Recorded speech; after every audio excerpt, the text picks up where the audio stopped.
Modern India का session हम लोग का चल रहा है और मैं बार बार बोल रहा हूं कि ये सेशन अगर आपका छूटा तो आपका क्वेश्चन छूटा, बीपीएससी निकालना है तो इस सेक्शन को नजरअंदाज मत कीजिए, क्योंकि गवर्नर जनरल का काल हम लोग पढ़ रहे हैं और मॉडर्न इंडिया का मेन सेक्शन हम लोग पढ़ रहे हैं। We are studying main section of modern India. तो this is the time period of governor, governor general, viceroy, and from here questions are asked always in UPSC and BPC in both examination, not only in civil services but also in general competition like daroga and other examinations or secretariat assistant, सचिवालय सहायक और बाकी examinations में भी यहाँ से प्रश्न पूछे जाएंगे। तो इसको बहुत ध्यान से कवर करना है। फटाफट सारे लोग लाइव हो जाएंगे और जितने लोग जो लोग लाइव नहीं हुए हैं उन लोगों को शेयर कर दीजिए कि फटाफट लोग जुड़ जाए। और जब तक क्वेश्चन आंसर का सेशन हम लोग स्टार्ट करेंगे उससे पहले एक इंट्रोडक्शन मैं दूंगा और उस इंट्रोडक्शन के बाद तब हम लोग इस सेशन को शुरुआत करेंगे। लगभग 29-30 क्वेश्चन हैं आज, from Lord Hastings to Lord William Bentinck, Lord Hastings से लॉर्ड विलियम बेंटिक तक लगभग 28-29 क्वेश्चंस होंगे और इसको हम लोगों को करना है। तो उस पर जाने से पहले थोड़ा सा मैं इंट्रो एक दे रहा हूं, उस इंट्रो को ध्यान में रखना है। तो सबसे पहले तो याद रखना है कि वी आर स्टडिंग, हम लोग क्या पढ़ रहे हैं, तो we are studying modern India, हम लोग मॉडर्न इंडिया पढ़ रहे हैं और टाइम पीरियड ऑफ गवर्नर, तो governor, governor general, governor, governor general, governor general, viceroy, viceroy, अभी इतना ही बात करेंगे। Head of British East India, head of the rule of the British East India Company. चलिए सभी को गुड मॉर्निंग, जितने लोग हैं, सुधीर, नरेश, नद्रा, परवीन, सोनम शुक्ला, मनीष कुमार, सुमति कुमारी, साकेत तोमर, शुभम, सोनम शुक्ला, अभिजीत कुमार, विकास देव, सबको गुड मॉर्निंग। और हाँ भाई, जिस रूप में आप ये करना चाहें, गुड मॉर्निंग, जय श्री राम, सब कुछ। चलिए फटाफट शेयर कर दीजिए अपने सारे ग्रुप में। और आपकी शेयरिंग से ही मुझे मनोबल मिलता है। मैंने कहा था कि मॉडर्न इंडिया पूरा का पूरा जो है उसको खत्म करूंगा बाय क्वेश्चन। अगला सेशन जो होगा उसके बारे में भी जानकारी दी जाएगी कि अगले सेशन का टॉपिक क्या रहेगा। आज का जो टॉपिक है, आज का टॉपिक हम लोग बात कर रहे हैं गवर्नर से वाइसराय तक की, गवर्नर से वाइसराय तक की बात कर रहे हैं। डेट मीन्स 1757 से जो 1947 का पीरियड है, इसको दो पार्ट में बांटा गया है, जो मैंने पिछले क्लास में भी बता दिया है कि British rule in India, British rule जो भारत में थे, तो भारत में ब्रिटिश शासन की स्थापना हुई तो 1757 से 1858 तक ये कंपनी का शासन है और 1858 से 1947 तक 1947 तक ये संसद का शासन है, ब्रिटिश संसद का शासन है। तो ईस्ट इंडिया कंपनी के शासन, कंपनी का शासन, संसद का शासन। और ये जो कंपनी का शासन है, कंपनी के शासन के अधीन सबसे पहले बंगाल के गवर्नर होते हैं, बंगाल का गवर्नर, उसके बाद यही बंगाल का गवर्नर बन जाते हैं बंगाल के गवर्नर जनरल, बंगाल का गवर्नर जनरल, और बंगाल का गवर्नर जनरल ही बन जाता है भारत का गवर्नर जनरल, भारत का गवर्नर जनरल, भारत का गवर्नर जनरल। तो अगला जो सेशन होगा वो भारत का गवर्नर जनरल होगा, भारत का गवर्नर जनरल, भारत का गवर्नर जनरल अगला सेशन होगा। इसको आप लोग अपने दिमाग में बैठा लीजिए कि नेक्स्ट सेशन विल बी, ये नेक्स्ट सेशन में हम लोग बात करेंगे। नेक्स्ट आज क्या, आज यहां तक हम लोगों को देखना, स्पेशली बंगाल के गवर्नर जनरल को देखना। और इसमें भी आज का जो टॉपिक है वो लॉर्ड हेस्टिंग्स से लॉर्ड विलियम बेंटिक तक का काल। फटाफट सारे लोग। तो भारत में ईस्ट इंडिया कंपनी के शासन की स्थापना हुई और ईस्ट इंडिया कंपनी के शासन के अधीन पहला गवर्नर बना था, बंगाल का गवर्नर बना था क्लाइव के बाद हॉलवेल, हॉलवेल के बाद वेंसीटॉट, वेंसीटॉट के बाद फिर क्लाइव, क्लाइव के बाद वेरेल्स, वेरेल्स के बाद कार्टियर, कार्टियर के बाद वॉरेन हेस्टिंग्स, फिर वॉरेन हेस्टिंग्स से कहानी शुरू होती है बंगाल का गवर्नर जनरल। 1773 के रेगुलेटिंग एक्ट से बंगाल के गवर्नर को बंगाल का गवर्नर जनरल नाम दिया गया। बंगाल के गवर्नर जनरल में Warren Hastings, Macpherson, Cornwallis, sir John Shore, lord Wellesley, फिर Cornwallis, Barlow, Minto, lord Hastings, lord Hastings के बाद एडम्स, उसके बाद एमहर्स्ट, एमहर्स्ट के बाद जो है एमहर्स्ट, एमहर्स्ट के बाद फिर लॉर्ड विलियम बेंटिक। तो लॉर्ड विलियम बेंटिक तक का जो काल है इस पर हम लोग करेंगे और आज के सेक्शन में लॉर्ड हेस्टिंग्स से लॉर्ड विलियम बेंटिक तक करना है। तो गवर्नर, गवर्नर जनरल और वायसराय का जो टाइम पीरियड है, फिर क्राउन का प्रतिनिधि, तो ये कहां से कहां तक है? 1757 से 1947 तक।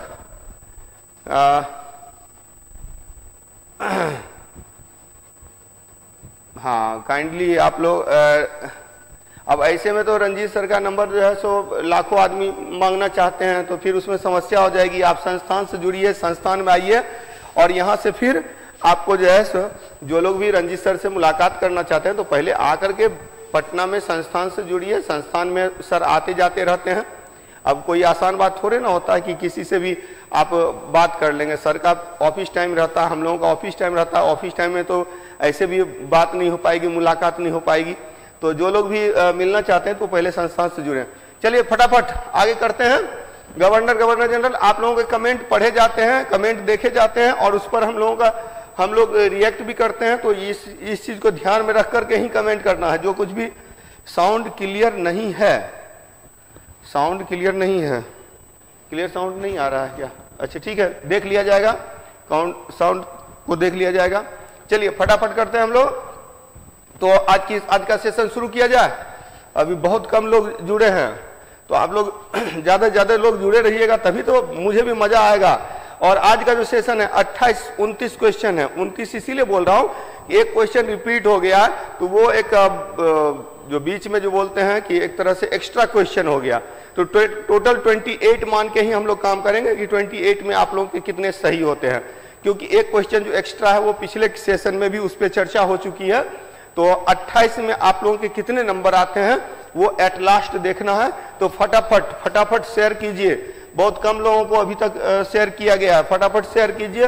और आपके लिए जो मेहनत किया जा रहा है उस मेहनत का प्रतिफल है कि आज इतना सारा सेशन हो चुका है। दीपक कुमार कहते हैं मेरा नाम भी लीजिए सर। बिल्कुल दीपक जी, सभी का अब इतने लोगों का कमेंट आ रहा है तो सभी का नाम लेने की जरूरत नहीं है। और रही बात की नाम में क्या रखा है, काम में रखा है, सिलेक्शन ले लीजिए। फिर मुलाकात हमारी आपके सामने आमने सामने मुलाकात होगी। हम लोग इंटरव्यू का सेशन यहाँ करवाते हैं, तो जो लोग भी मेंस क्वालिफाई करते हैं तो फिर इंटरव्यू के समय में हम लोगों से मुलाकात होगी ही, आपसे मुलाकात होगी। तो नाम लेने की जरूरत नहीं है, काम कीजिए और काम बढ़िया काम कीजिए, सिलेक्शन लीजिए, सिलेक्शन लेके आइए। चलिए तो और हम लोग चाहते हैं कि हम लोग से भी आगे बढ़ें आप लोग। चलिए तो नेक्स्ट। अब भाई मैं बेरोजगार हूँ। अच्छा जी, पक्षपात ही करते हैं कर दिए। चलिए फटाफट शेयर कर लीजिए। आप लोग जो सो कमेंट कर रहे हैं। चलिए स्टार्ट करते हैं। तो आज का सेशन और मॉडर्न इंडिया में गवर्नर जनरल का सेशन है और लॉर्ड हेस्टिंग्स से हम लोग पढ़ेंगे। और इसमें कहीं भी दिक्कत हो तो आप लोग जो ग्रुप, हम लोगों का ग्रुप जो क्रिएट हुआ है, टेलीग्राम ग्रुप है, फिर व्हाट्सएप ग्रुप है, तो सारे ग्रुप की जानकारी आपको टेलीग्राम चैनल पर दे दी जाएगी। टेलीग्राम चैनल से जुड़े रहिए और वहां से स्टडी मटेरियल भी आप लोग प्राप्त करते रहिए। पीडीएफ वगैरह जो कुछ भी है वही टेलीग्राम चैनल पे ही उपलब्ध होती है। ठीक है, तो स्टार्ट किया जाए। लॉर्ड हेस्टिंग्स का काल। अच्छा, इससे पहले थोड़ा सा एक और जानकारी दे देना आपके लिए जरूरी है, और वो है कि आज का जो सेशन करेंगे तो लॉर्ड हेस्टिंग्स, इसमें 3 आदमी महत्वपूर्ण हैं। हालांकि बीच में कार्यवाहक भी वर्किंग भी है। Lord Hastings, Lord Amherst. एक बार स्टूडेंट्स ने पूछा था मुझसे कि सर लॉर्ड क्यों लगाते हैं, जैसे यहाँ पंडित जवाहरलाल नेहरू, तो पंडित क्यों लगाते हैं, तो वैसे ही वहां है एक लॉर्ड सोसाइटी है और लॉर्ड सोसाइटी की कहानी आप लोग को पता है, जो राजा रानी के परिवार के जो लोग होते हैं, एक्चुअली क्या होता है कि राजा का बेटा अगर हुआ तो जरूरी नहीं ना कि एक ही बेटा हो, राजकुमार कई हो सकते हैं। तो इंग्लैंड में ढेर सारे राजकुमार हैं, तो उसमें से कोई एक ही युवराज बनेगा, जो बाकी जो हो गया वो भी राज परिवार से संबंधित है लेकिन वो राजा नहीं बन पाया, तो वैसे लोगों को उच्च स्तरीय दर्जा दिया जाता है और उन लोगों के साथ में लॉर्ड पद इस्तेमाल किया जाता है। तो वो लॉर्ड कहने का अर्थ है कि उस लॉर्ड सोसाइटी से यानी राजा रानी के परिवार से संबंधित है, इसीलिए लॉर्ड टर्म का यूज किया गया। तो वो एक टाइटल के रूप में ही आप लोग ध्यान में रखेंगे। लॉर्ड एमहर्स्ट के बाद लॉर्ड विलियम बेंटिक, बहुत ही इंपॉर्टेंट है लॉर्ड विलियम बेंटिक।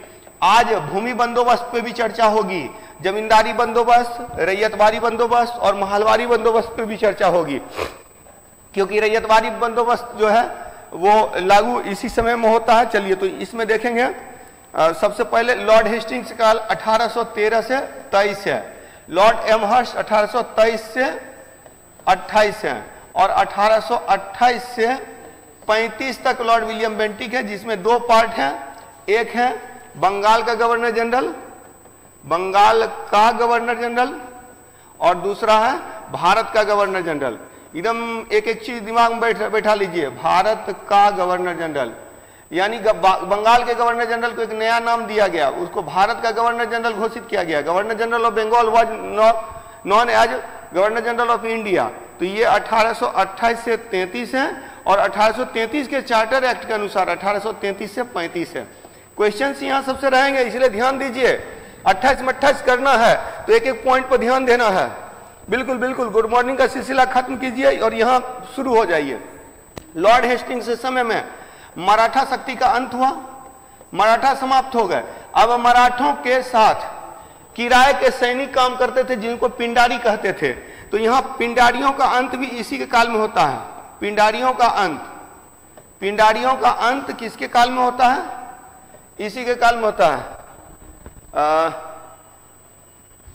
अच्छा, कल क्लास क्यों नहीं हुई? तो वो थोड़ी इमरजेंसी हो गई थी जिसके कारण से कल की क्लास नहीं हुई और कल की क्लास भी नहीं होगी।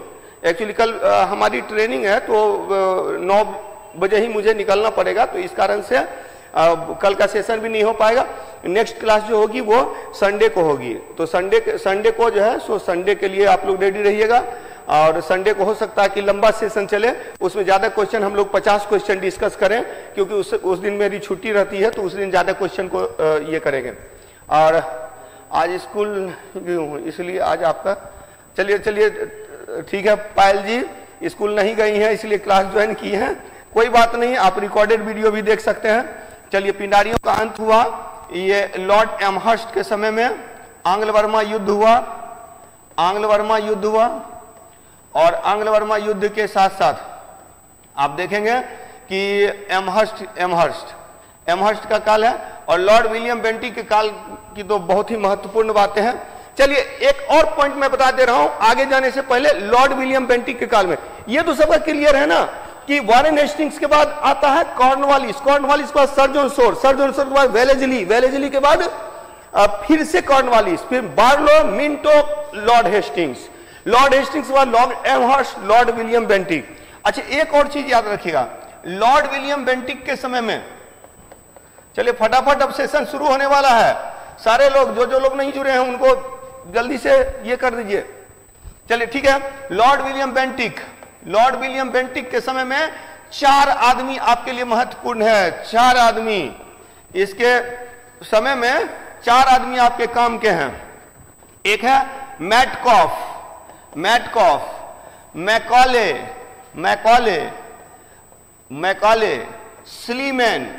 स्लीमैन और मार्टिन बर्ड। आप लोगों को पता है लॉर्ड विलियम बेंटिक के काल में समाज सुधार आंदोलन की शुरुआत होती है। राजा राम मोहन राय के प्रयासों से सती प्रथा का अंत होता है। लॉर्ड विलियम बेंटिक के समय में तो कई सुधार कार्य भी होते हैं और साथ ही साथ इसी के समय में सिलीमैन ने ठगी प्रथा का अंत किया। ठगी प्रथा का अंत। मार्टिन बर्ड को उत्तर भारत में भूमि बंदोबस्त का जनक कहा जाता है। उत्तर भारत में भूमि बंदोबस्त, ठीक है। मैकाले अंग्रेजी शिक्षा नीति, इंग्लिश एजुकेशन पॉलिसी, अंग्रेजी शिक्षा नीति। बड़ा मजेदार आदमी था मैकाले। ये मैकाले नाम तो मैकाले है, काले नहीं है, ये गोरे है, ठीक है। और ये गोरों पर ही बल देता है। मैकाले के बारे में याद रखिएगा। मैकाले ने कहा था, मैं रूप रंग रक्त से भारतीय किंतु विचारों से अंग्रेज पैदा करूंगा। और जब आज कोई बोलता है कि सर हिंदी नहीं आती है, तो मुझे मैकाले की याद आती है। ये मैकाले का ही प्रोडक्शन है, ठीक है। मैकाले ने क्या कहा था, मैं रूप रंग रक्त से भारतीय, देखने में लगेगा भारतीय, बोलेगा हिंदी नहीं आती, मतलब अंग्रेजी का जो प्रोडक्शन है। तो ये मैकाले का स्टेटमेंट था। और आज देखिए, इंग्लिश आना अच्छी बात है, मैं बोलता हूं इंग्लिश सीखनी चाहिए, English is a international language, you should know English, but Hindi नहीं आना गलत बात है। आप जब बोलते हैं कि इंग्लिश अच्छी है तो बहुत अच्छी बात है, लेकिन जब आप बोलते हैं कि हिंदी नहीं आती है, तब मुझे लगता है मैकाले सफल हो गया, मैकाले बिकेम सक्सेसफुल। क्लियर। चलिए, अब मेटकॉफ को बोलते हैं अंग्रेजी समाचार पत्रों का मुक्तिदाता बोला जाता है। समाचार पत्रों का मुक्तिदाता। क्लियर। चलिए फटाफट अब क्वेश्चन पे आते हैं। तो बाद में मेटकॉफ कार्यवाहक गवर्नर जनरल भी बनता है। विलियम बेंटिक के बाद मेटकॉफ कार्यवाहक गवर्नर जनरल, इस बार मैकाले। लेकिन बेंटिक के समय में these 4 personalities are important in the period of तो ठीक है। तो these four yes Vineeta ji सही बोल रहे हैं। इंडियन प्रेस की स्वतंत्रता का जन्मदाता है। और चलिए फटाफट आगे बढ़ते हैं। तो ये मेटकॉफ है, मेटकॉफ। इसके बाद और एक चीज याद रखिएगा, जो समाचार पत्रों का मुक्तिदाता से जब क्वेश्चन आता है तो मेटकॉफ के बाद अगला जो व्यक्ति है वो रिपन भी है, क्योंकि लिटन ने भी प्रतिबंध लगा दिया, तो रिपन ने भी मुक्त किया था, प्रतिबंध को हटाया था। चलिए ठीक है, तो क्वेश्चन पर चला जाए फटाफट। अभी तक 200 के पार नहीं हुए हैं। चलिए फटाफट शेयर कीजिए। मैं बार बार बोल रहा हूं कि आप लोग शेयर कीजिए, शेयर करेंगे। हाँ बिल्कुल हिंदी हमारी मातृभाषा है और मातृभाषा का ज्ञान तो होना ही चाहिए, बट इंग्लिश को इग्नोर करना बेवकूफी होगी, इसीलिए इंग्लिश भी जाननी चाहिए। ठीक है। I am able to teach in English something like, मतलब ये कह सकते हैं कि बहुत अच्छी इंग्लिश नहीं है, but I am able to understand and able to give you materials in English. तो मैं बहुत अच्छी मेरी इंग्लिश नहीं है, लेकिन मैं इसके बावजूद आपसे इंग्लिश में बात कर सकता हूं, इंग्लिश समझ सकता हूं। तो इंग्लिश आनी चाहिए, और इंग्लिश नहीं आ रही है तो यह भी गलत बात है। लेकिन हिंदी नहीं आना बहुत बुरी बात है, यह मैं बोलता हूं। मैं अंग्रेजी का विरोधी नहीं हूं, हिंदी नहीं जानने वाले का विरोधी हूं, क्योंकि आप इंडिया में रहते हैं। और यही कारण है कि आज इंडिया में अगर पूरे नॉर्थ इंडिया ही अंग्रेजी को, हिंदी को अच्छे से समझे और अच्छे से समझाए तो भारत की राष्ट्रभाषा हिंदी हो जाएगी। लेकिन यूपी वाले, बिहार वाले ही अंग्रेज बने हुए हैं, तो ऐसे में तो दिक्कत होगी। और देखिए, चाइना ने मंडारिन को राष्ट्रभाषा घोषित किया हुआ, वो अंग्रेजी को कहां फोकस करता है, बिना अंग्रेजी का काम चला ले रहा चाइनीज में, मंडारिन में। तो हम लोगों को भी इस पर ध्यान देना चाहिए। चलिए फटाफट, चूंकि मैकाले की बात आई तो ये बात आती है, मैकाले को विधि सदस्य बनाया गया था। चलिए आगे देखते हैं। तो स्टार्ट किया जाए, क्वेश्चन स्टार्ट किया जाए। पहला क्वेश्चन, फर्स्ट क्वेश्चन, पहला क्वेश्चन है लॉर्ड हेस्टिंग्स का काल। चलिए फटाफट अब जवाब देना शुरू कीजिए। लॉर्ड हेस्टिंग्स का कार्यकाल कितने वर्षों का था?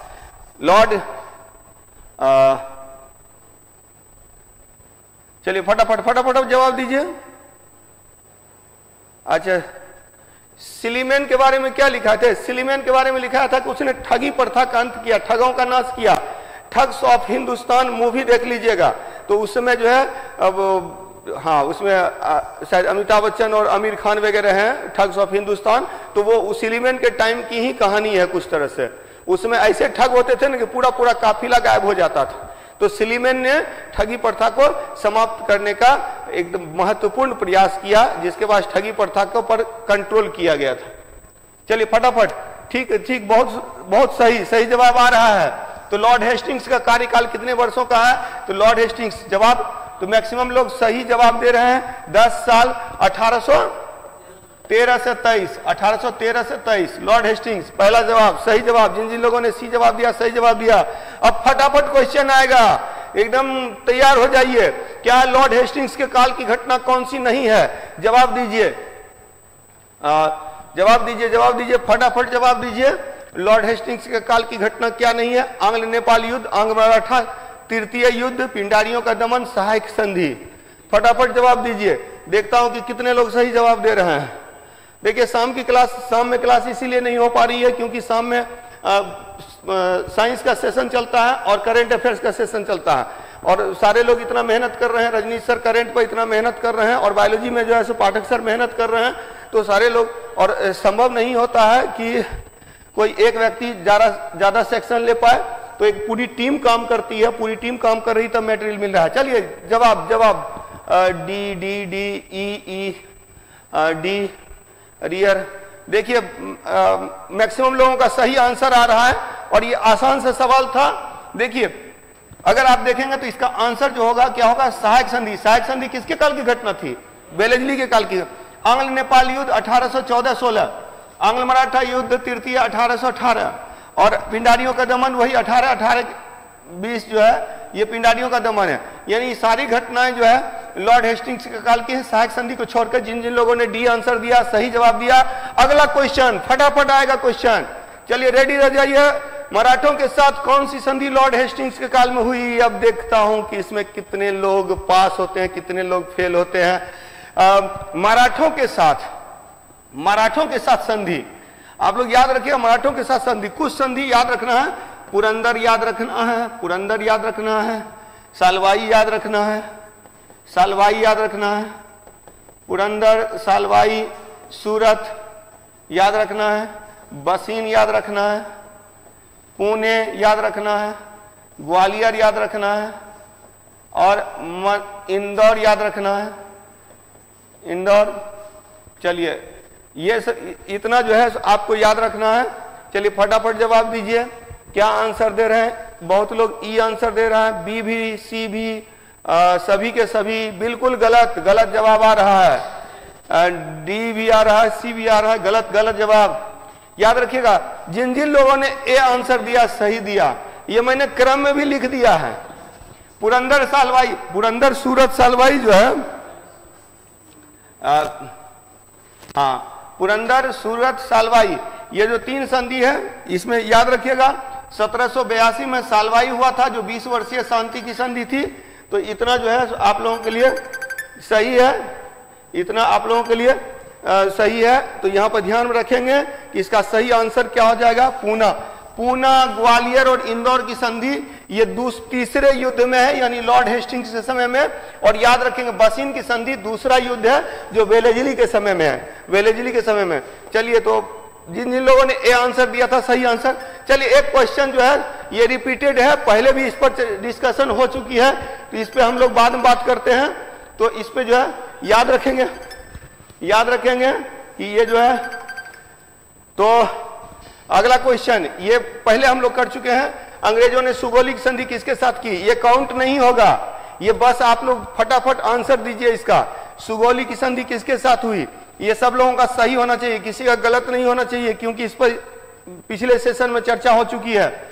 नेपाल के साथ, बर्मा के साथ, अफगानिस्तान के साथ, मराठा के साथ। चलिए फटाफट, चलिए बिल्कुल सही जवाब आ रहा है, ए बिल्कुल सही जवाब आ रहा है। नेपाल के साथ सुगोली की संधि हुई थी। अगले क्वेश्चन पे चलते हैं। नेपाल के साथ सुगोली की संधि याद रखिएगा, आप बर्मा के साथ यंडाबू की संधि। चलिए तो आगे करते हैं हम लोग अगला क्वेश्चन नंबर 4 पे आइए। पिंडारियों के दमन हेतु, अब इस क्वेश्चन का देखता हूं कि कितने लोग सही जवाब देते हैं। पिंडारी थे कहां? पिंडारी थे महाराष्ट्र। पिंडारियों का अंत, पिंडारियों का अंत करने के लिए 3 लोगों ने कमर कसा, यानी कि नॉर्थ और ये से। तो पिंडारियों का दमन हेतु गुजरात से, इस क्षेत्र से, गुजरात से अंग्रेजी सेना का नेतृत्व किस सेनाधिकारी ने किया था? ऑप्शन ए है मेलकम, ऑप्शन बी है हिलसॉप, ऑप्शन सी है हेस्टिंग्स, ऑप्शन डी है मेटकॉफ। फटाफट उत्तर दीजिए। मेटकॉफ गलत आंसर है, सी हेस्टिंग्स गलत आंसर है। चलिए अब फटाफट बताइए। तो अब बच गए मेलकॉम और हिल्सॉप। ए और बी में से ही आंसर होगा। अब देखता हूं कि कितने लोग, सी गलत जवाब है भाई, सी गलत है। जब पिंडारियों का दमन करने के लिए लॉर्ड हेस्टिंग्स ने खुद कमान संभाला उत्तर पूर्व का, लॉर्ड हेस्टिंग्स ने खुद कमान संभाला उत्तर पूर्व का।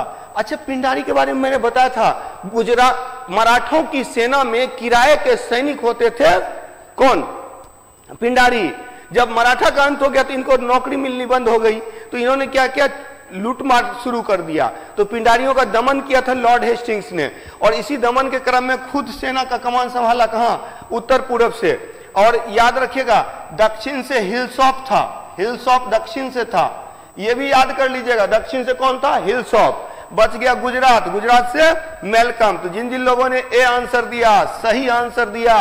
अब अगले क्वेश्चन पे आते हैं, और यह भी याद रखिएगा हिल्सॉप ने कहां से दिया? दक्षिण से किया, दक्षिण से, दक्षिण से हिल्सॉप ने। और उत्तर पूर्व से किसने किया? चलिए फटाफट, निम्नलिखित में से किसने पिंडारियों को मराठा सेना में शिकारी कुत्ते की संज्ञा दी?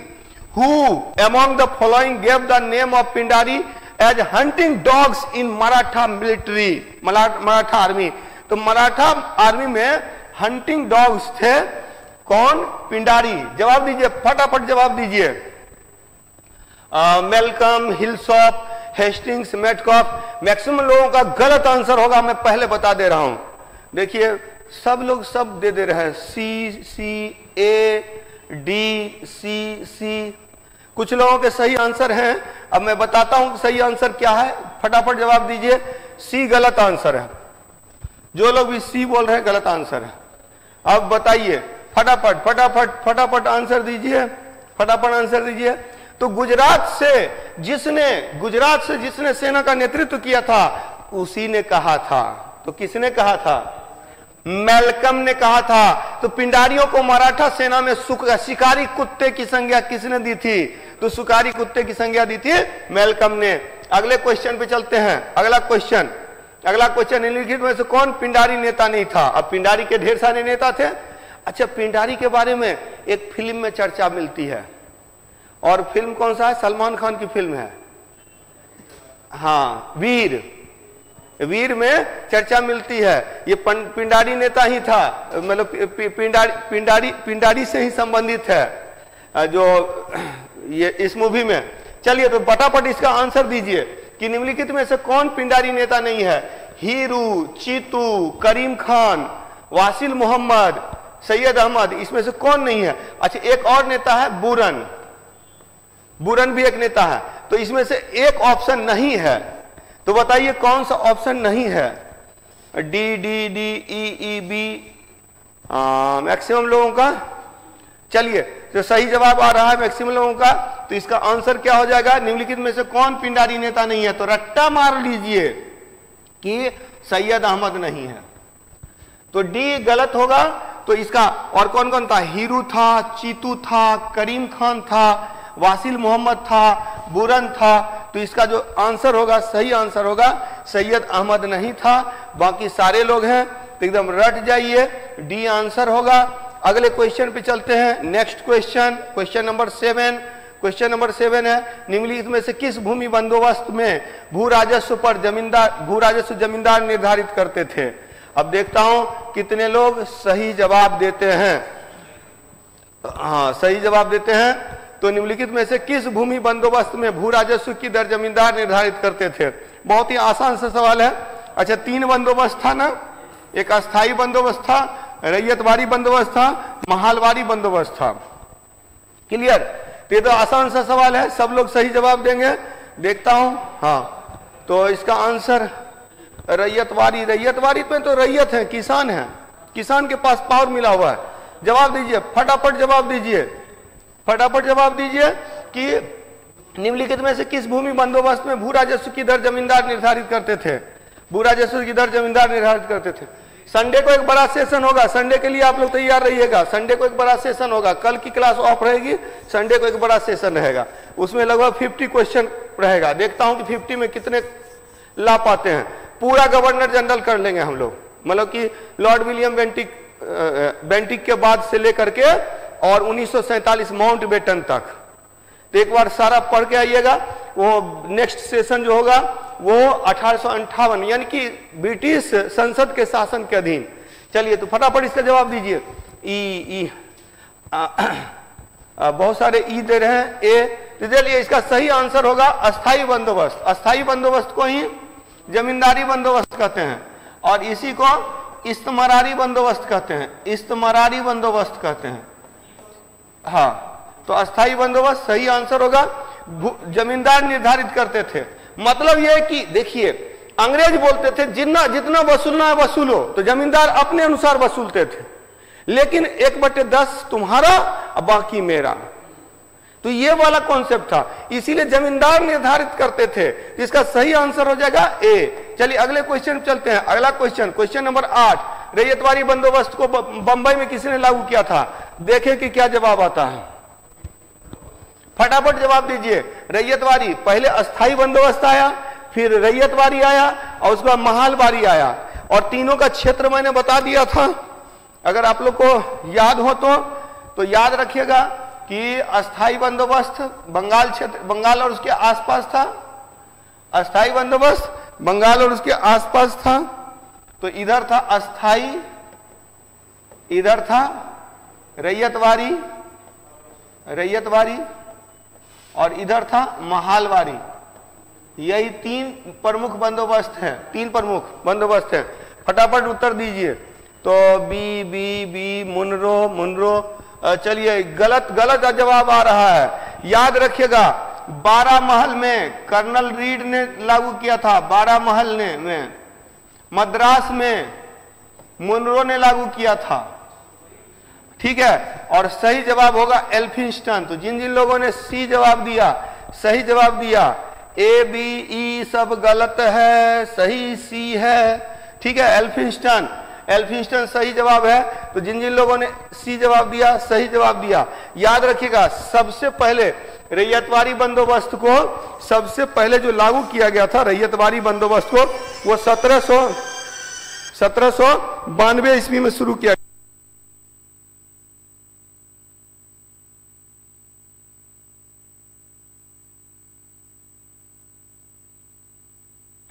तो याद रखेंगे कि अस्थाई बंदोबस्त, ये रैयतवारी बंदोबस्त सबसे पहले 1792 ईस्वी में मद्रास के पास ही तमिलनाडु के 12 महल में लागू किया था कर्नल रीड ने। मुनरो ने इसको मद्रास में लागू किया और एल्फिंस्टन ने इसको बॉम्बे में लागू किया। तो जिन लोगों ने सी जवाब दिया है, सही जवाब दिया है। अब मार्टिन बर्ड को उत्तर भारत में भूमि बंदोबस्त का जनक कहते हैं, father of land settlement in north India. चलिए अगले क्वेश्चन पे आते हैं। अगला क्वेश्चन, रैयतवारी व्यवस्था को सर्वप्रथम कर्नल रीड ने किस क्षेत्र में लागू किया? इसका जवाब पिछले क्वेश्चन में हो गया था। सही जवाब दीजिए फटाफट। तो कर्नल रीड ने सबसे पहले रैयतवारी बंदोबस्त शुरू किया था। कब किया था? 1792 में, 1792 में। ऑप्शन है हुगली, 12 महल, गुरदासपुर, नवी मुंबई। फटाफट जवाब दीजिए, किसी का गलत नहीं होना चाहिए। गलत होगा तो इसको ब्लंडर बोलेंगे, क्योंकि पिछले क्वेश्चन में मैंने बता दिया है। पिछला क्वेश्चन आप लोगों ने देखा, सही जवाब। तो चलिए मैक्सिमम लोगों का सही जवाब आ रहा है, तो 9 का आंसर हो जाएगा 12 महल। तो सही जवाब बी हो जाएगा। क्वेश्चन नंबर 10 पे चलते हैं हम लोग। चलिए ठीक है, सबका सही हो गया। अब नेक्स्ट क्वेश्चन पे आइए। क्वेश्चन नंबर 10, महालवारी बंदोबस्त का क्षेत्र कौन सा था? ये भी आप लोग का गलत नहीं होगा, क्योंकि इस पे भी चर्चा अभी हो चुकी है। मैप बना के मैंने बता दिया है। फटाफट उत्तर दीजिए। महालवारी बंदोबस्त का क्षेत्र कौन सा है? बंगाल, मुंबई, असम, मदुरई। फटाफट देखता हूं कि कितने लोग सही जवाब देते हैं। सही जवाब देते हैं। महालवारी बंदोबस्त का क्षेत्र कौन सा है? महालवारी बंदोबस्त का क्षेत्र कौन सा है? फटाफट जवाब दीजिए। मैक्सिमम लोगों का गलत आंसर आने वाला है, ठीक है। मैक्सिमम लोगों का गलत आंसर आने वाला है। तो महालवारी बंदोबस्त, महालवारी का मतलब होता है कि महाल घोषित कर दिया। ए गलत आंसर है, बी गलत आंसर है, सी गलत आंसर है। फटाफट तो याद रखिएगा, तो महलवारी बंदोबस्त जो लागू किया था वो पंजाब और उसके आसपास क्षेत्रों में लागू किया गया था। तो जिन जिन लोगों ने ई आंसर दिया है, बिल्कुल सही आंसर दिया है, तो इसका आंसर क्या हो जाएगा? ई। 10 का आंसर क्या हो जाएगा? ई। कहां लागू किया गया था? पंजाब और उसके आसपास, पंजाब व आसपास का क्षेत्र, आसपास का क्षेत्र। और एक चीज याद रखिएगा, महलवारी बंदोबस्त लागू करने वाला कौन था? Holt Mackenzie, Holt Mackenzie, Holt Mackenzie. उत्तर भारत में भूमि बंदोबस्त का जनक किसको कहते हैं? मार्टिन बर्ड को कहते हैं, मार्टिन बर्ड को कहते हैं। चलिए फटाफट अगले क्वेश्चन पे आते हैं। अगला क्वेश्चन आसान सा क्वेश्चन, महलवारी बंदोबस्त को प्रारंभ करने का श्रेय किसे जाता है? ये तो हो गया। हाँ चलिए, अरे ये तो पिछले में आंसर मैंने बता दिया है। अब बताइए, इसको अगर कोई गलत करेंगे तो फिर ब्लंडर हो जाएगा। चले फटाफट फटाफट जवाब दीजिए कि महलवारी बंदोबस्त किसने लागू किया? महलवारी बंदोबस्त किसने लागू किया? तो इसका तो सबका सही आंसर आना चाहिए। जो गलत देंगे वो तो ब्लंडर करेंगे। कि महलवारी बंदोबस्त रैयतवारी शुरू किया था 12 महल में 1792 में। किसने? कर्नल रीड ने। 12 महल क्षेत्र में, 12 महल क्षेत्र में। 12 महल कहाँ है? मद्रास में, मतलब तमिलनाडु में है, तमिलनाडु में है। तो इसका सही जवाब आना चाहिए। और महलवारी बंदोबस्त, महलवारी बंदोबस्त कब लागू किया गया है? महलवारी कब लागू किया गया? 1822 में। अब देखिए, अब थोड़ा सा दिमाग बैठाइए। 1790 और 1793 अस्थाई बंदोबस्त, 90 में 10 वर्ष के लिए और 93 में परमानेंट। 1792 में कौन? महलवारी बंदोबस्त। महलवारी बंदोबस्त 1792 में महलवारी बंदोबस्त। और महलवारी बंदोबस्त के बारे में याद रखिएगा, महलवारी जो है कि कहां किया गया था? पंजाब और उसके आसपास में। 1822 में किया गया था महलवारी। और रैयतवारी जो था 1792 में था, 1792 में। तो ये थोड़ा सा ध्यान में रखना है। सबसे पहले अस्थाई, उसके बाद रैयतवारी, और उसके बाद किसका लाया गया था? वो लाया गया था महलवारी। तो जिन जिन लोगों ने जवाब दिया, सही जवाब दिया, महलवारी बंदोबस्त को किसने प्रारंभ किया था? हॉल्ट मैकेंजी ने। तो जिन जिन लोगों ने ए आंसर दिया, सही आंसर दिया। अगले क्वेश्चन पे चलते हैं। क्वेश्चन नंबर 12, लॉर्ड हेस्टिंग्स के बाद गवर्नर जनरल का पद किसने संभाला था? चलिए इसको पिछले क्लास में चर्चा हो चुकी है, आज भी मैं बता चुका हूं। फटाफट इसका भी सही जवाब आना चाहिए आप लोगों का कि लॉर्ड हेस्टिंग्स के बाद गवर्नर जनरल कौन बनता है? कौन बनता है? Sir John Shore, Cornwallis, lord Minto और lord Amherst. Lord Amherst. Clear? तो याद रखेंगे कि लॉर्ड हेस्टिंग्स के बाद गवर्नर जनरल का पद किसने संभाला था? फटाफट जवाब दीजिए। D D D C. चलिए, तो जो जो लोग भी एमहर्स्ट कर रहे हैं सही कर रहे हैं। तो डी आंसर इसका सही आंसर होगा। सर जॉन शोर का काल कब है? 1793 से 98। कॉर्नवालिस का काल कब है? 1786 से 93। और लॉर्ड मिंटो का काल कब है? 1807 से 13। ये मिंटो प्रथम है, एक मिंटो द्वितीय आएगा। मिंटो द्वितीय आएगा कब? 1905 से 10। उस पर बाद में चर्चा करेंगे। चलिए फटाफट question number 13, Lord William Bentinck का कार्यकाल। यह भी आसान से सवाल है, इस पे भी स्टार्ट में ही मैंने बता दिया था। इसका भी जवाब सब लोगों का सही आना चाहिए। लॉर्ड विलियम बेंटिक का कार्यकाल क्या है? 1813 से 23, 1823 से 28, 1828 से 33, 1835 36। संडे लंबा सेशन चलेगा। संडे के लिए आप लोग रेडी रहिएगा। कल की क्लास ऑफ रहेगी। संडे को लंबा सेशन 8 बजे से लेकर के 10-11 बज जाएंगे। ठीक है, मतलब जब तक 50 क्वेश्चन नहीं हुआ, 50 क्वेश्चन का फुल और पूरा का पूरा गवर्नर जनरल, यानी कि लॉर्ड कैनिंग से लेकर के लॉर्ड विलियम बेंटिक तक, नहीं, लॉर्ड विलियम बेंटिक से लेकर के माउंट बेटन तक। चलिए फटाफट जवाब दीजिए। 1828 से 33, 1800। लेकिन लॉर्ड विलियम बेंटिक का कार्यकाल पूछ रहे हैं। अब देखिए इस क्वेश्चन में बहुत लोग गलत जवाब दे देंगे। सही आंसर क्या होगा? फटाफट बताइए। 13 से 23 है लॉर्ड हेस्टिंग्स, और 23 से 28 है एमहर्स्ट। ठीक है, और याद रखेंगे 1828 से 33 तक Lord William Bentinck governor general, Bengal का गवर्नर जनरल है। और भारत का गवर्नर जनरल बना था कब? 1833 से 35। यहां ये तो नहीं पूछ रहा है ना कि लॉर्ड विलियम बेंटिक बंगाल के गवर्नर जनरल के रूप में कब से कब तक रहा। अगर ये पूछता कि लॉर्ड विलियम बेंटिक का बंगाल के गवर्नर जनरल के रूप में कार्यकाल, तो आंसर सी होता।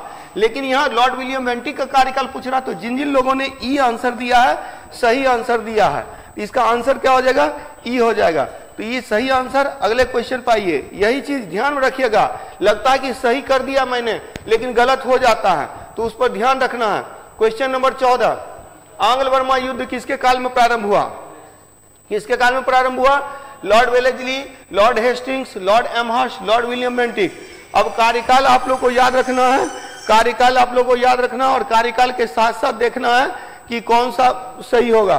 पहले तो आंग्ल बर्मा युद्ध याद रखेंगे, 1824-26 में है।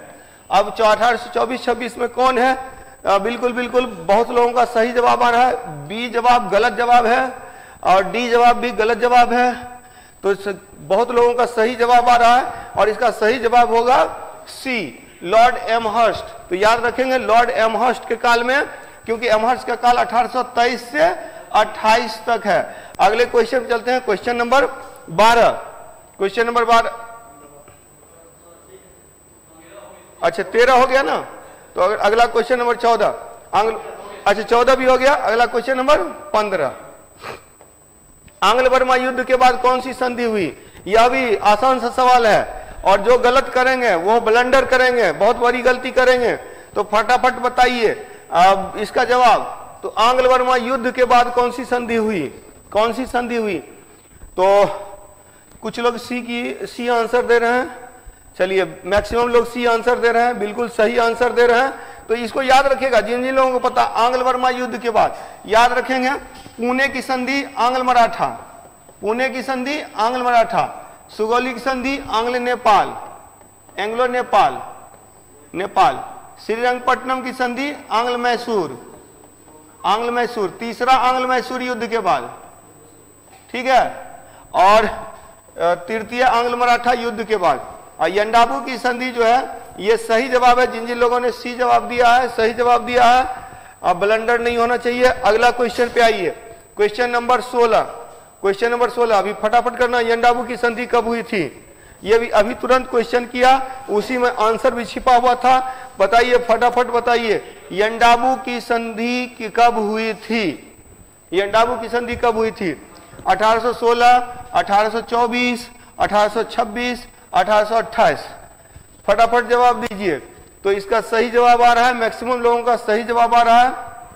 यंडाबू की संधि किसके समय में हुई थी? तो यंडाबू की संधि हुई थी एमहर्स्ट के समय में। एमहर्स्ट का काल कब से कब तक है? 1823 से 28 है। तो जिन जिन लोगों ने इसका आंसर 1826 दिया, सी दिया, सही जवाब दिया है, मैक्सिमम लोगों का सही जवाब है। चलिए अगला क्वेश्चन करते हैं, question number 17। Question number 17, Lord William Bentinck को किस अधिनियम के अंतर्गत भारत का गवर्नर जनरल बनाया गया? चलिए याद रखेंगे, बंगाल के गवर्नर को बंगाल का गवर्नर जनरल बनाया गया था रेगुलेटिंग एक्ट के तहत। बंगाल के गवर्नर को बंगाल का गवर्नर जनरल बनाया गया था रेगुलेटिंग एक्ट के तहत। और बाद में आता है चार्टर एक्ट। तो चार्टर एक्ट आप लोग देखिए, 20 वर्षीय चार्टर एक्ट पहला था 1793, उसके बाद 1813, 1833 और 1853। इससे पहले याद रखिएगा, मैंने बताया भी था 1793 पहले चार्टर एक्ट 15 साल के होते थे, यहां से 20 साल का शुरू हुआ। 20-20 साल जोड़ दीजिए, 1793, 1813, 1833, 1853। तो ये चार्टर एक्ट है। चार्टर का मतलब होता है राजलेख। जैसे भारत में राज्य अध्यादेश होता है, वैसे वहां राजलेख होता है, चार्टर होता है, जो वहां की महारानी या महाराजा जो होते हैं वो जारी करते हैं। तो फटाफट उत्तर दीजिए, मैक्सिमम लोगों का सही आंसर आ रहा है। इसका सही आंसर हो जाएगा 1833 के चार्टर एक्ट। 1833 के चार्टर एक्ट में 2-3 बातें थी, जिसमें क्या था, गवर्नर जनरल की परिषद में एक चौथा सदस्य नियुक्त किया गया, लॉर्ड मैकाले, लेकिन उसको पूर्ण सदस्य का दर्जा नहीं दिया गया। बंगाल के गवर्नर जनरल को भारत का गवर्नर जनरल बना दिया गया। ब्रिटिश ईस्ट इंडिया कंपनी के व्यापार को समाप्त कर दिया गया। अब उसको कैसी कंपनी बना दिया गया? अब उसको राजनीतिक कंपनी बना दिया गया, उसका व्यापारिक कंपनी से समाप्त कर दिया गया। ये सब सवाल पूछे जाते हैं 1833। अगला क्वेश्चन आइए, question number 18, Lord William Bentinck के काल में अंग्रेजी शिक्षा नीति का प्रतिपादक किसे कहा जाता है? इसके बारे में मैंने बता दिया था, ये गलत आंसर नहीं होना चाहिए। जो भी गलत आंसर देंगे, हाँ, उनके ऊपर तो लाठी चलेगी। चलिए ठीक है, तो सही जवाब दीजिए। और ये मैंने बताया था लॉर्ड विलियम बेंटिक के समय में 4 आदमी हैं, मार्टिन बर्ड, सीलीमैन, मैकाले और मेटकॉफ, चारों के बारे में बता दिया है। फिर जो गलत आंसर देंगे वो क्या करेंगे, ब्लंडर करेंगे। चलिए तो याद रखिएगा, मेटकॉफ को समाचार पत्रों का मुक्तिदाता कहते हैं, सीलीमैन ने ठगी प्रथा का अंत किया था, मार्टिन बर्ड जो है उत्तर भारत में भू राजस्व बंदोबस्त, तो सही जवाब सी हो जाएगा, मैकाले सी। तो जिन जिन लोगों ने मैकाले जवाब दिया, सी जवाब दिया, उसका सही आंसर है मैकाले सही होगा। मैकाले का ही कथन था, मैं बार बार बोलता हूं, मैं रूप रंग रक्त से भारतीय, देखने में लगेगा भारतीय लेकिन विचारों से अंग्रेज पैदा करूंगा। ये किसने कहा था, मैकाले ने कहा था, रूप रंग रक्त से भारतीय किंतु विचारों से अंग्रेज पैदा करूंगा। किसका स्टेटमेंट है, मैकाले का। मैकाले सफल भी हो गया। आज भी देखिएगा बहुत सारे लोग को हिंदी नहीं आती है, अंग्रेज का बच्चा है, तो ऐसे लोग जो है मैकाले के प्रोडक्शन है। चलिए आगे देखिएगा। हाँ, और मैं बार बार बोल रहा हूं, इसका मतलब मैं अंग्रेजी का विरोध नहीं कर रहा हूं, मैं बोल रहा हूं अंग्रेजी आना चाहिए, बहुत अच्छी बात है, आप अंग्रेजी जानते हैं, बहुत अच्छे आदमी हैं, लेकिन हिंदी नहीं आते हैं, बहुत गंदे आदमी हैं। ठीक है, तो इसीलिए हिंदी नहीं आना गंदी बात, हिंदी नहीं आना गंदी बात, अंग्रेजी आना बहुत अच्छी बात, लेकिन हिंदी नहीं आना गंदी बात, तो इसको याद रखिएगा। चलिए फटाफट, तो लॉर्ड विलियम बेंटिक के काल में कानून या विधि का संहिताकरण किसने किया था, किसने कोडिंग की थी कानून की, कानून की कोडिंग, फटाफट जवाब दीजिए। मेटकॉफ, मार्टिन बर्ड, मैकाले, सीलीमैन, फटाफट जवाब दीजिए। आसान सा सवाल है, याद रखिएगा 1833 के चार्टर एक्ट के अनुसार जो गवर्नर जनरल की परिषद में चौथे सदस्य की नियुक्ति की गई, और ये जो चौथा सदस्य था, 4 सदस्य हुए, लेकिन चौथा सदस्य को पूर्ण सदस्य का दर्जा नहीं दिया गया, 3+1 ही रहा, मतलब 4 नहीं हुआ, 3+1 हो गया। चौथा सदस्य को पूर्ण सदस्य का दर्जा नहीं दिया, यह विधि सदस्य था, और इसी को विधि के संहिताकरण की जिम्मेदारी दी गई थी, और ये और कोई नहीं था। ज्यादातर लोगों का सही आंसर आ रहा है, विधि इसका संहिताकरण किसने किया था, मैकाले ने, तो इसका सही आंसर होगा सी, मैकाले सही आंसर होगा। जिन जिन लोगों ने सी आंसर दिया, सही आंसर दिया। अगले क्वेश्चन पे चलते हैं हम लोग। अगला क्वेश्चन नंबर 20, गवर्नर जनरल की परिषद में चौथे सदस्य के रूप में किसकी नियुक्ति हुई। फिर इसका सवाल थी, इस सवाल का जवाब तो पहले ही दे दिया। फटाफट कमेंट कीजिए, सही आंसर दीजिए, ब्लंडर मत कीजिए। ठीक है, बहुत बड़ी गलती, अब ब्लंडर मिस्टेक मत बोलिएगा, ब्लंडर अपने आप में ग्रेट मिस्टेक है, तो ब्लंडर मत कीजिएगा। चलिए तो सही जवाब दीजिए, बिल्कुल सही जवाब आ रहा है। गवर्नर जनरल की परिषद में चौथे सदस्य के रूप में 1833 के चार्टर एक्ट से, 1833 के चार्टर एक्ट से गवर्नर जनरल के परिषद में चौथे सदस्य के रूप में मैकाले को नियुक्त किया गया। जिन जिन लोगों ने सी आंसर दिया, सही आंसर दिया, और याद रखिएगा, और चौथा सदस्य को पूर्ण सदस्य का दर्जा जो मिला 1853 के चार्टर एक्ट में। अगला क्वेश्चन, सती प्रथा पर प्रतिबंध किसके काल में लगाया गया। आसान सा सवाल, लॉलीपॉप क्वेश्चन, फटाफट जवाब दीजिए, सब लोगों का सही आंसर आएगा। राजा राम मोहन राय के प्रयास से 1829 में, 1829 में, राजा राम मोहन राय के प्रयास से 1829 में, 1829 में सती प्रथा का अंत हुआ था, सती प्रथा का अंत हुआ था। और इसके लिए याद रखिएगा, जो सती प्रथा का अंत किया गया था बंगाल रेगुलेशन 17 के तहत, बंगाल रेगुलेशन 17 के तहत, रेगुलेशन 17 के तहत 1829 में राजा राम मोहन राय के प्रयास से सती प्रथा का अंत किया। बहुत अच्छा आदमी था, लॉर्ड विलियम बेंटिक। डी सही जवाब है। जिन जिन लोगों ने डी जवाब दिया, सही जवाब दिया। अगले क्वेश्चन पे आते हैं, क्वेश्चन नंबर 22, क्वेश्चन नंबर 22, सती प्रथा का अंत कब किया। अब ये जवाब तो पहले ही मिल गया है। चलिए फटाफट, 1830 कुछ लोग बोल रहे हैं, गलत बोल रहे हैं। चलिए तो सती प्रथा का अंत कब हुआ था। आसान सा सवाल, इसका जवाब पहले ही दिया जा चुका है, तो कोई गलती नहीं करेंगे, कोई ब्लंडर नहीं करेंगे, नो एनी ब्लंडर, किसी प्रकार का ब्लंडर नहीं होना चाहिए। चलिए तो फटाफट जवाब दीजिए। तो इसका सही जवाब क्या हो जाएगा, सही हो जाएगा 1829। जिन जिन लोगों ने 1829 आंसर दिया है, सही आंसर दिया है इसका। हालांकि मैंने कहा था कि सवाल का जवाब पहले ही हो गया था।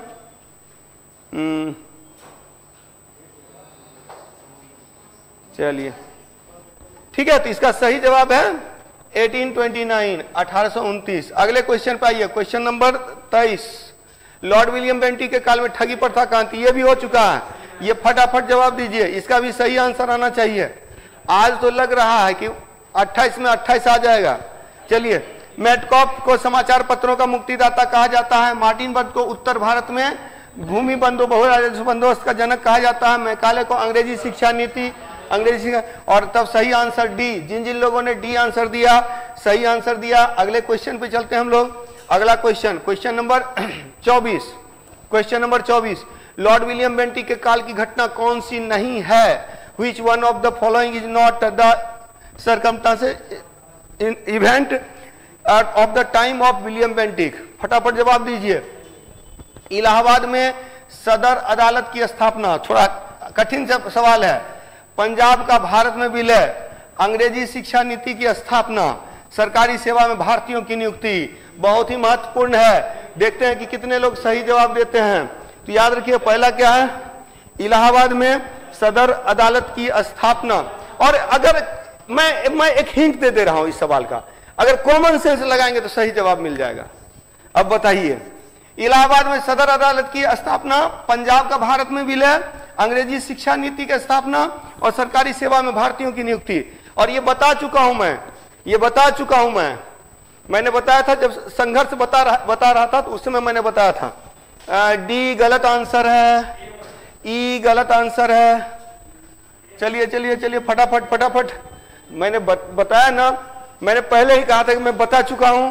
आप लोग आंग्ल सिख युद्ध पढ़ाया था। आंग्ल सिख युद्ध के बाद पंजाब का ब्रिटिश भारत में विलय कब हुआ था? 1849 में, 1849 में। तो 1849 किसका समय है? वो डलहौजी का समय है। ठीक है, तो स्वाभाविक सी बात है, बेंटिक का समय नहीं है, तो बी गलत है। तो बी सही जवाब। जिन जिन लोगों ने बी जवाब दिया, सही जवाब दिया। अब मैं बता रहा हूं, मैंने बताया था भारत में सिविल सेवा शुरू किया था कॉर्नवालिस ने, लेकिन सिविल सेवा में भारतीयों की नियुक्ति इसी के समय में, लॉर्ड विलियम बेंटिक के समय में हुआ था।